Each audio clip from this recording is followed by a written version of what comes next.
Добро пожаловать в мой канал.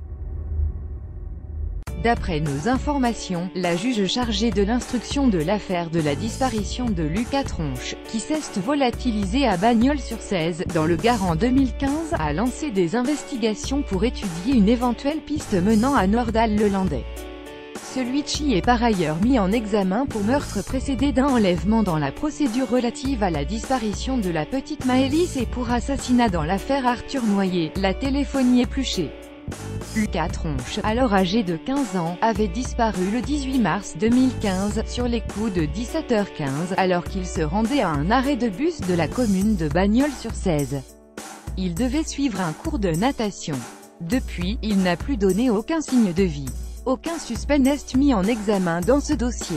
Toute vérification, quelle qu'elle soit, va dans le sens de la recherche d'éléments sur ce qui a pu arriver au jeune Lucas, estime Isabelle Mimran, l'avocate des parents de Lucas Tronche. C'est un dossier qui dure depuis presque 3 ans, on n'a jamais eu une piste sérieuse. Les nouvelles investigations en cours pour faire la lumière sur le sort de Lucas Tronche portent notamment sur des vérifications téléphoniques concernant Nordal-le-Landais. Les comptes en banque du suspect vont être passés au crible et les images de vidéosurveillance analysées. Le suspect dans l'affaire Maëlys et l'affaire Arthur Noyer connaît bien le secteur de Bagnols-sur-Cèze. Des proches, et notamment sa filleule, habitant dans la région, il y aurait effectué plusieurs déplacements. Une autre disparition à l'étude. La piste Le Landais reste une hypothèse de travail parmi d'autres et les recoupements seront essentiels. À la fin du mois de décembre, l'hypothèse d'une implication de Nordal-le-Landais dans la disparition en 2003 d'Estelle Mouzin avait également été étudiée, puis refermée. Par ailleurs, en septembre dernier, la police avait diffusé un appel à témoins dans l'affaire de la disparition de Lucas Tronche.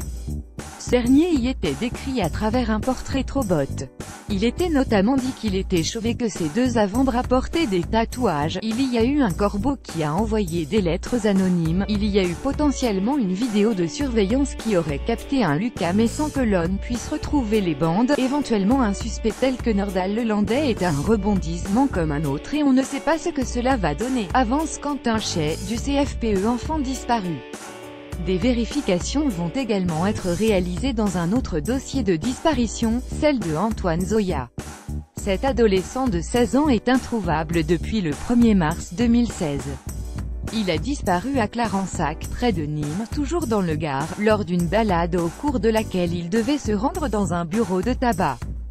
Depuis la mise en cause de Nordal-le-Landais dans l'assassinat d'Arthur Noyer, au moins 3 services d'enquête, en dehors de la région Auvergne-Rhône-Alpes, avaient indiqué leur intention de réexaminer des dossiers de disparition inquiétantes. Inscrivez-vous à la newsletter BFM TV.